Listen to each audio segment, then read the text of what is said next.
যুক্তরাষ্ট্রের আকাশ প্রতিরক্ষা ব্যবস্থায় বড় ধরনের আঘাত এনেছে ইরান। ইরাকের মুওয়াফাক আল সলতি বিমান ঘাঁটিতে অবস্থানরত মার্কিন বাহিনীর গুরুত্বপূর্ণ ANTPY-2 রাডার ইরানি হামলায় সম্পূর্ণ ধ্বংস হয়ে গেছে বলে জানা গেছে। উপগ্রহ চিত্রে এই বহুমূল্য সামরিক সরঞ্জামের ক্ষয়ক্ষতির স্পষ্ট প্রমাণ মিলেছে, যা পরে মার্কিন কর্মকর্তারাও নিশ্চিত করেছেন। আন্তর্জাতিক সংবাদ মাধ্যম ব্লুমবার্গ নিউজের এক প্রতিবেদনে বলা হয়েছে, terminal high altitude area defence ব্যবস্থার গুরুত্বপূর্ণ অংশ। এই রাডারের আনুমানিক মূল্য প্রায় $300 মিলিয়ন। উচ্চমাত্রার ব্যালিস্টিক ক্ষেপণাস্ত্র শনাক্ত ও প্রতিরোধে এই প্রযুক্তি অত্যন্ত কার্যকর বলে বিবেচিত হয়। এই রাডার ধ্বংস হওয়ায় ওই অঞ্চলে ক্ষেপণাস্ত্র প্রতিরোধ ব্যবস্থায় বড় ধাক্কা লেগেছে। ফলে এখন প্রতিরক্ষার মূল দায়িত্ব অনেকটাই পেট্রিয়ট মিসাইল সিস্টেমের উপর পড়েছে। তবে প্রতিরক্ষা বিশ্লেষকদের মতে, পেট্রিয়ট ক্ষেপণাস্ত্রের মজুদ কমে আসায় যুক্তরাষ্ট্রের সামগ্রিক আকাশ প্রতিরক্ষা ব্যবস্থার উপর এখন বাড়তি চাপ তৈরি হয়েছে।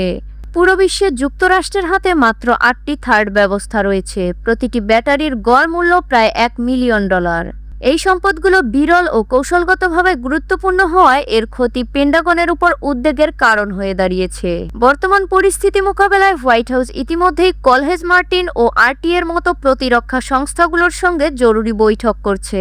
দ্রুত উৎপাদন বাড়িয়ে শূন্যতা পূরণের চেষ্টা চালাচ্ছে মার্কিন প্রশাসন। তেল আবিবে এখন শুধু সাইরেনের শব্দ আর অনিশ্চয়তার দোলাচল। শুক্রবার মধ্যরাত থেকেই শুরু হওয়া ইরানের মুহুর্মুহু ব্যালিস্টিক ক্ষেপণাস্ত্র হামলার মুখে লাখো ইসরায়েলি নাগরিকের আশ্রয় নিতে হয়েছে বাংকারে। নিরাপদ আশ্রয়ের খোঁজে ঘরবাড়ি ছেড়ে কম্বো শেল্টারে রাত কাটানো এসব মানুষের চোখে ছিল কেবলই হতাশার ছাপ। ইরান থেকে একের পর এক ধেয়ে আসা শক্তিশালী ক্ষেপণাস্ত্রের কারণে থমকে গেছে স্বাভাবিক জীবনযাত্রা। আন্তর্জাতিক সংবাদ সংস্থা আল জাজিরার প্রতিবেদন অনুযায়ী অন্তত 5টি বড় ধরনের ব্যালিস্টিক মিসাইল উৎক্ষেপণের খবর পাওয়া গেছে। এই ধারাবাহিক হামলার মূল লক্ষ্য ছিল সাধারণ মানুষকে দীর্ঘ সময় আতঙ্কে বন্দী রাখা। বিশ্লেষকদের মতে, এটি ইসরায়েল সরকারের উপর মানসিক ও রাজনৈতিক চাপ তৈরির একটি বিশেষ কৌশল। নিরাপত্তা বাহিনীর প্রাথমিক পূর্বাভাসে 1000 মিসাইল হামলার আশঙ্কা করা হলেও এখন পর্যন্ত প্রায় 200টি ক্ষেপণাস্ত্র ছাড়া হয়েছে। এই ব্যবধানকে ইসরায়েল পক্ষ থেকে তাদের সামরিক অভিযানের সাফল্য ও ইরানের সক্ষমতার সীমাবদ্ধতা হিসেবে দেখছে। তবে সংখ্যার চেয়ে হামলার আতঙ্কই জনজীবনের অস্থিরতা তৈরি করেছে বলে মনে করেছেন বিশ্লেষকরা। ওয়াশিংটন পোস্টের এক প্রতিবেদনে দাবি করা হয়েছে, মার্কিন যুদ্ধজাহাজ ও বিমানের অবস্থান শনাক্ত করতে ইরানকে সরাসরি গোয়েন্দা তথ্য দিয়ে সহায়তা করছে রাশিয়া। 3 কর্মকর্তার বরাতে যুক্তরাষ্ট্রভিত্তিক সংবাদ মাধ্যমটি লিখেছে, মধ্যপ্রাচ্য মার্কিন যুদ্ধজাহাজ ও বিমানের অবস্থান কোথায় এমন তথ্য দিয়ে ইরানকে সহায়তা করছে রাশিয়া। মার্কিন সেনাবাহিনীর গতিবিধি সংক্রান্ত নিখুঁত তথ্য তেহরানের কাছে পৌঁছে দিচ্ছে মস্কো, যা মধ্যপ্রাচ্যে ওয়াশিংটনের সামরিক কৌশলকে চ্যালেঞ্জের মুখে ফেলেছে। মূলত গত শনিবার থেকে যুক্তরাষ্ট্র ও ইসরায়েল ইরানের উপর পাল্টা হামলা শুরু করার পর তেহরানের নিজস্ব নজরদারির সক্ষমতা অনেকটাই কমে যায়। এই সংকটময় মুহূর্তে রাশিয়ার এই গোপন তথ্য সরবরাহ ইরানের সামরিক কার্যক্রম সচল রাখতে গুরুত্বপূর্ণ ভূমিকা রাখে। এদিকে মস্কোর এমন পদক্ষেপে কড়া হুঁশিয়ারি দিয়েছে ওয়াশিংটন। মার্কিন প্রতিরক্ষা মন্ত্রী টিম হেক্সাট স্পষ্ট জানিয়েছেন, যুক্তরাষ্ট্র প্রতিটি পদক্ষেপ ট্র্যাক করছে এবং সেই অনুযায়ী যুদ্ধের পরিকল্পনা সাজানো হচ্ছে। তিনি সরাসরি বলেন, গোপন বা প্রকাশ্য যে কোনো উস্কানিতে মার্কিন বাহিনীর কঠোর জবাব দিতে প্রস্তুত। বর্তমানে যারা মার্কিন স্বার্থের বিরুদ্ধে লড়ছে তাদের ভবিষ্যৎ এখন চরম ঝুঁকির মুখে। সর্বোচ্চ নেতা আয়াতুল্লাহ আলী খামেনির হত্যার প্রতিশোধ নিতে মরিয়া হয়ে আছে ইরান। ইরানের মিসাইলে একের পর এক বিধ্বস্ত হচ্ছে ইসরায়েলের শহরগুলো। একই পরিণতি ভোগ করতে হচ্ছে মধ্যপ্রাচ্যে থাকা মার্কিন ঘাঁটিগুলোরও। ইরানের আগ্রাসী পাল্টা হামলায় যেন বিপাকে পড়ছে যুক্তরাষ্ট্র। ইরানের নিখুঁত পাল্টা হামলার জন্য এবার রাশিয়াকে দুষলেন মার্কিন প্রতিরক্ষা মন্ত্রী পিট হেগস। তার দাবি, মধ্যপ্রাচ্যে মার্কিন সামরিক তৎপরতা নিয়ে রাশিয়া ইরানকে গোয়েন্দা তথ্য দিচ্ছে।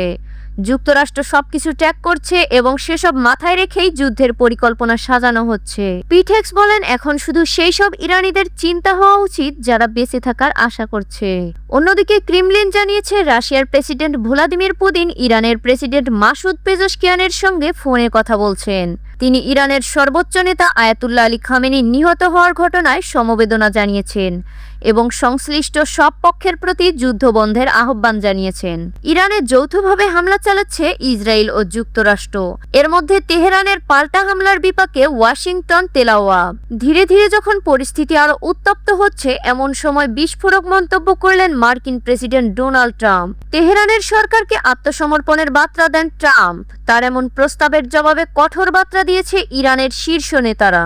তেহরানের পরবর্তী সর্বোচ্চ নেতা নির্বাচনে ডোনাল্ড ট্রাম্পের ভূমিকা পালন করে এবং ইরানের আত্মসমর্পণের দাবিতে কঠোরভাবে প্রত্যাখ্যান করে উপহাস করেছেন দেশটির শীর্ষ কর্মকর্তারা।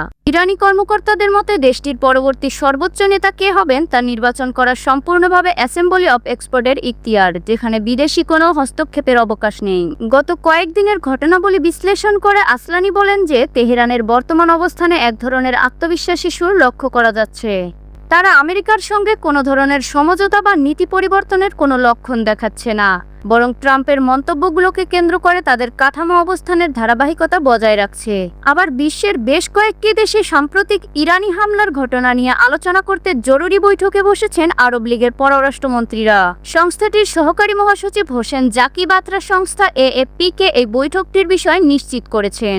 সংশ্লিষ্টরা বলছেন, আঞ্চলিক সার্বভৌমত্ব রক্ষা এবং নিরাপত্তা পরিস্থিতির অবনতি রোধ এই বিশেষ অধিবেশনে ডাকা হয়েছে। আরব লীগের এই জরুরি বৈঠকটি একক কোনো দেশের সিদ্ধান্তে নয়, বরং 6টি প্রভাবশালী আরব রাষ্ট্রের অনুরোধে ডাকা হয়েছে। এই দেশগুলো হলো কুয়েত, সৌদি আরব, কাতার, ওমান, জর্ডান ও মিশর। প্রসঙ্গত, সম্প্রতি মধ্যপ্রাচ্যের উত্তপ্ত পরিস্থিতির মধ্যে কয়েকটি আরব দেশের ভূখণ্ডে ক্ষেপণাস্ত্র ও ড্রোন হামলার ঘটনা ঘটেছে। এই দেশগুলোর দাবি, এসব হামলার পিছনে ইরানের সরাসরি সংশ্লিষ্টতা রয়েছে। উদ্ভূত পরিস্থিতিতে আরব দেশগুলোর সম্মিলিত অবস্থান এবং পরবর্তী করণীয় নির্ধারণ করতেই হয়তো পররাষ্ট্রমন্ত্রী পর্যায়ে এই বৈঠক অনুষ্ঠিত হতে যাচ্ছে। মূলত মধ্যপ্রাচ্যে তেহরানের ক্রমবর্ধমান প্রভাব ও সক্ষমতাকে কমিয়ে আনা এই অভিযানের মূল লক্ষ্য। এই সামরিক পদক্ষেপের পেছনে অর্থনৈতিক কারণগুলোকে দায়ী করছে স্কট বেসেন্ট। তার মতে, ইরান হরমুজ প্রণালী নিয়ন্ত্রণের মাধ্যমে বিশ্বজুড়ে অর্থনৈতিক বিশৃঙ্খলার সৃষ্টি করছে। আল জাজিরার প্রতিবেদন অনুযায়ী উদ্ভূত পরিস্থিতিতে মধ্যপ্রাচ্যের নিরাপত্তা ও স্থিতিশীলতা এখন চরম উত্তেজনার মুখে দাঁড়িয়েছে। ইসলামী প্রজাতন্ত্র ইরানকে নিঃশর্ত আত্মসমর্পণ করতে বলেছেন মার্কিন প্রেসিডেন্ট ডোনাল্ড ট্রাম্প। ট্রাম্প আরও বলেন, ইরানের সঙ্গে কোনো চুক্তি হবে না যতক্ষণ পর্যন্ত তারা নিঃশর্ত আত্মসমর্পণ না করবে। ইরানের যৌথ আগ্রাসন শুরুর 7ম দিন শুক্রবার সামাজিক যোগাযোগ মাধ্যমে এক পোস্টে তিনি এ মন্তব্য করেন। ট্রাম্প ইরানের জন্য তাদের ভাষায় এমন নতুন নেতৃত্বের নির্বাচনের আহ্বান জানিয়েছেন যাদের তিনি গ্রহণযোগ্য বলে মনে করেন। এরপর তিনি আরও বলেন, যুক্তরাষ্ট্র ও তার মিত্ররা ইরানকে পূর্বাবস্থায় ফিরে পেতে পুনর্গঠনের সহায়তা করার জন্য কাজ করবে।